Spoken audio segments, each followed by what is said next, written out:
Na história humana, apenas uma doença foi completamente erradicada, sendo essa a varíola. Bem, exceto por 2 amostras que ainda existem em 2 laboratórios nos Estados Unidos da América e na Rússia. No entanto, estamos incrivelmente perto de erradicar uma segunda, a poliomielite. A poliomielite é uma doença que tende a afetar crianças menores de 5 anos e é capaz de resultar em um paciente ficando paralisado para a vida toda. Até o momento, não há cura para a poliomielite. Ela só pode ser prevenida por meio de vacinações. As vacinações conseguiram reduzir os casos para apenas 6 em 2021. No vídeo de hoje, vamos abordar o que é a polio, a história de tentar entendê-la e como em breve ela será considerada uma doença do passado. A polio é causada pelo apropriadamente chamado poliovírus, do qual existem 3 tipos distintos, embora todos os 3 tipos produzam o mesmo efeito. A polio favorece a transmissão em condições insalubres, muitas vezes transmitindo através de partículas fecais infectadas, embora geralmente a polio se espalhe através do consumo de água ou alimentos infectados. Em alguns casos, a saliva infectada que entra na boca de uma pessoa também pode causar infecção, embora isso seja menos comum. Os mais vulneráveis à infecção, bem como aqueles que são mais propensos a um caso grave, são aqueles que estão desnutridos, têm uma deficiência imunológica ou mulheres que estão grávidas. É importante notar que a poliomielite é capaz de atravessar a barreira materno-fetal durante a gravidez, embora o feto não seja afetado pela infecção materna. Na verdade, parece que os anticorpos maternos podem ser passados através da placenta, proporcionando um nível de imunidade para os primeiros meses de vida da criança.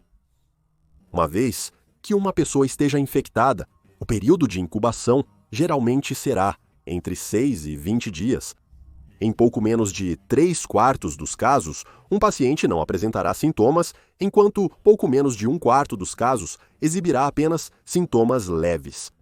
Para os casos leves, uma pessoa apresentará sintomas como alta temperatura, fadiga e dores musculares. A maioria das pessoas se recuperará e o movimento voltará lentamente nas próximas semanas. É no último 1% dos casos que reside o verdadeiro perigo. O vírus da poliomielite é mais do que capaz de afetar a medula espinhal, levando a muitos dos sintomas associados à doença. Os músculos enfraquecerão, tornando-se flácidos e incontroláveis, com a pessoa frequentemente experimentando uma sensação de formigamento nas pernas. Em alguns casos, a poliomielite causará meningite, onde a membrana ao redor do cérebro e da medula espinhal se inflama. Nos casos mais graves, uma pessoa ficará paralisada, no que é conhecido como paralisia flácida aguda. As partes do corpo mais afetadas são as pernas, mas em alguns casos envolverá os músculos da cabeça, pescoço e diafragma. Para aqueles que desenvolvem paralisia, até 10% morrerão quando a paralisia afetar os músculos necessários para a respiração. Outros sintomas podem incluir encefalite, que é uma infecção e inflamação do tecido cerebral. Isso, por sua vez, pode levar a confusão, febre e até convulsões. O vírus ataca os receptores dos neurônios do paciente. É através deste processo que uma pessoa começará a perder o controle e a função de seus músculos, resultando finalmente em paralisia. No entanto, isso pode não ser o fim da questão. Algumas pessoas desenvolverão a síndrome pós-pólio, que pode afetar as pessoas de 15 a 40 anos após contrair a doença. A síndrome pós-pólio é onde alguns dos sintomas reaparecem ou podem até piorar.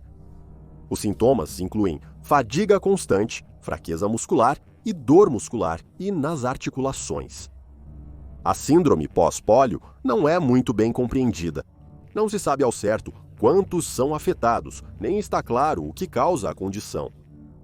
Uma teoria predominante é que a síndrome surge a partir de neurônios previamente danificados pela vacina da polio que se deterioram ainda mais, o que explicaria como pode levar anos de uso para se danificarem ao ponto de a síndrome pós-pólio se instalar. Acredita-se que a pólio tem afetado a humanidade por milhares de anos. A representação mais antiga da pólio foi encontrada em uma laje de pedra do Antigo Egito. O sacerdote é mostrado com uma perna atrofiada e usando uma bengala, entendido como resultado da pólio. A arte do Antigo Egito tendia a mostrar pouca variação na forma como retratava as pessoas, com muito pouco em termos de individualidade, destacando a probabilidade de que isso não era uma escolha artística, e sim uma representação precisa do sacerdote. No entanto, existem apenas ocorrências esporádicas da doença até os últimos 300 anos ou mais. O primeiro médico conhecido por ter identificado a doença foi Michael Underwood, um dos primeiros defensores da pediatria como um ramo distinto da medicina. Em 1789, Underwood publicou a primeira descrição clara de poliomielite em bebês em seu livro de medicina. Durante o início dos anos 1800, epidemias isoladas começaram a ser relatadas em textos médicos, com um aumento constante no número de crianças paralisadas pela doença. Curiosamente, melhorias na higiene nas cidades industrializadas contribuíram para casos mais graves de poliomielite. Foi postulado que crianças muito jovens eram frequentemente expostas à poliomielite e contraíam apenas sintomas leves, enquanto desenvolviam imunidade à doença. Em épocas com esgotos precários e falta de higiene, essas infecções eram comuns em crianças pequenas. Porém, com a melhoria da higiene, as altíssimas incidências de crianças pequenas expostas à poliomielite caíram.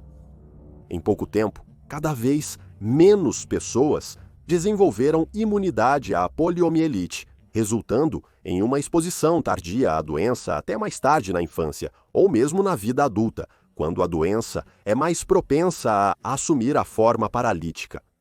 Foi em 1905 que o médico sueco Ivar Wickman ampliou nosso entendimento sobre a poliomielite. Ele estudou a epidemia, que afetou a Suécia em 1905, fazendo algumas observações-chave.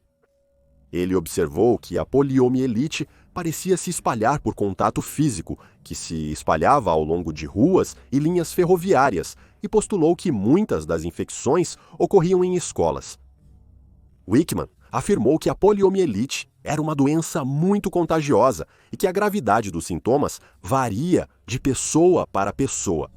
Crucialmente, ele sugeriu que tanto os casos graves quanto os menos graves deveriam ser considerados iguais, pois acreditava corretamente que aqueles com sintomas leves poderiam espalhar a doença para os saudáveis, que por sua vez podem contrair sintomas paralíticos. Com a virada do 1900, inúmeras tentativas foram feitas para descobrir uma cura para a poliomielite. Durante a epidemia de 1916 em Nova York, que matou mais de 2.000 pessoas, alguns tratamentos sugeridos eram dar água de rádio para crianças, banhá-las em farinha de amêndoa e fornecer oxigênio pelas extremidades inferiores usando eletricidade positiva. Porém, o tratamento mais infame para a poliomielite talvez tenha sido o pulmão de ferro. O pulmão de ferro foi inventado por Philip Drinker, Louis Shaw e James Wilson. O paciente é encapsulado dentro do pulmão de ferro e a máquina funciona alterando a pressão interna. Quando a pressão é reduzida, a cavidade torácica se expande, e quando a pressão é aumentada, a cavidade torácica se contrai. Esse processo, em essência, faz a respiração do paciente paralítico que, de outra forma, seria incapaz de respirar por si mesmo. Embora ineficiente, o pulmão de ferro conseguiu salvar muitos. Era uma grande peça de maquinário, com um preço ainda maior. Além disso, os pacientes precisavam ser encapsulados dentro do pulmão de ferro, muitas vezes, por meses ou anos a fio. Em alguns casos, os pacientes teriam que permanecer dentro do pulmão de ferro para a vida toda. A primeira vacina eficaz contra a poliomielite foi desenvolvida nos anos 1930.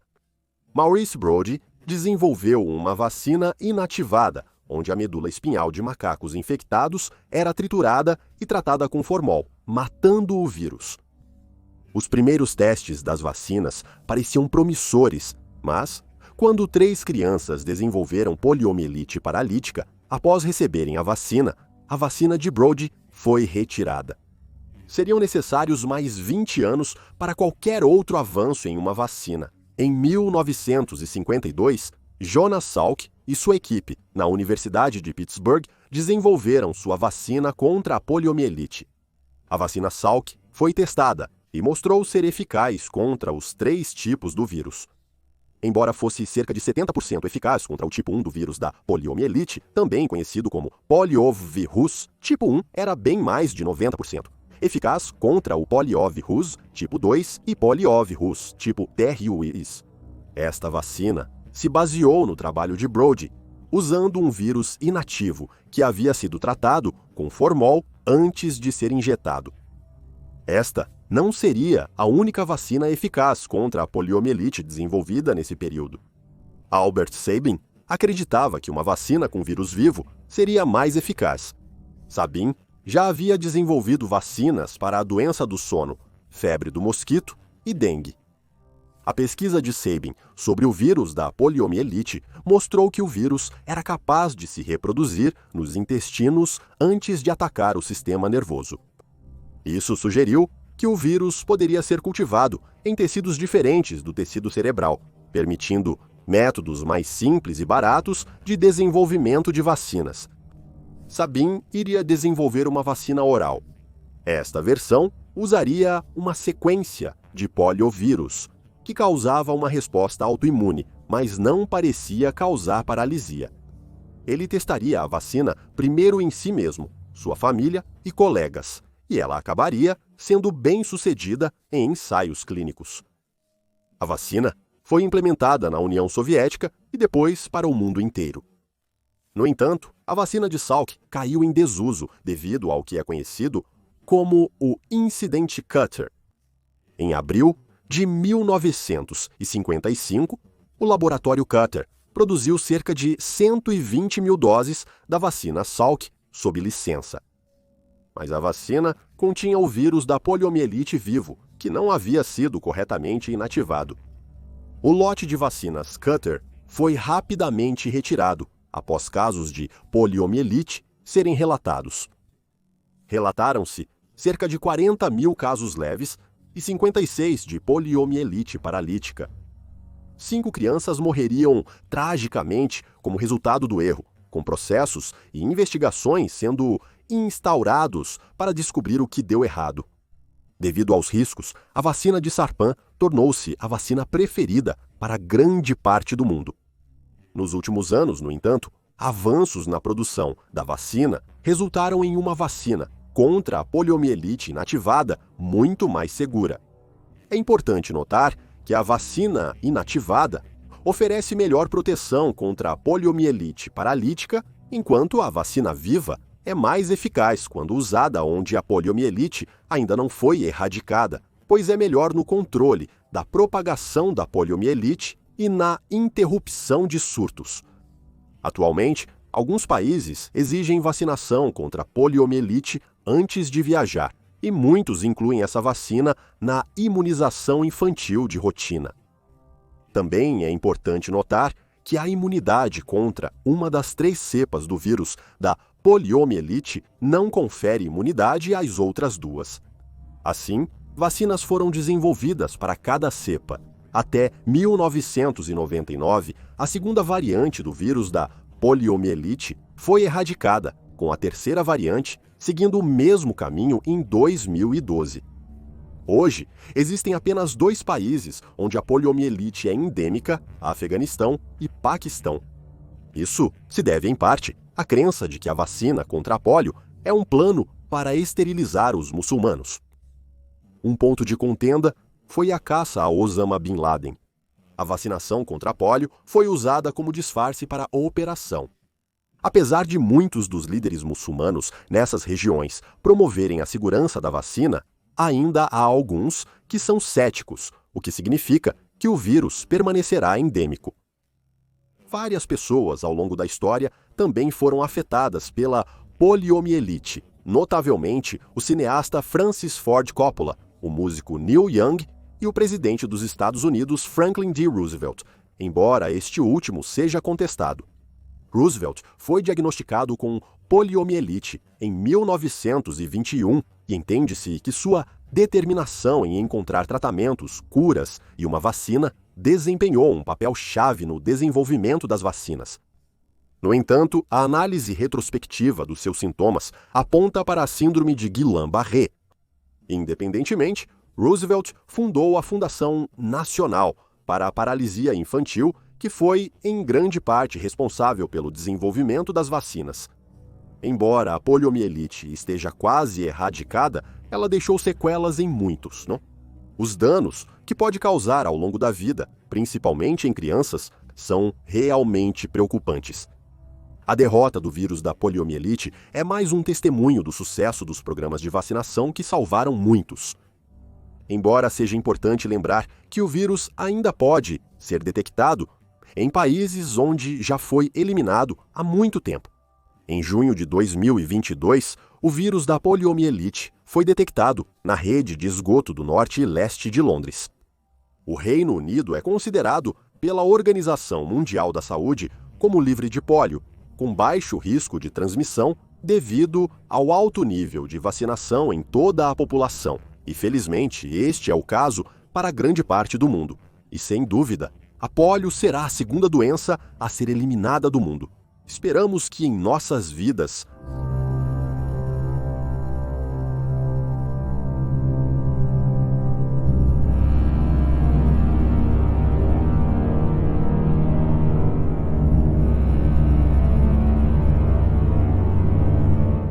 Obrigado.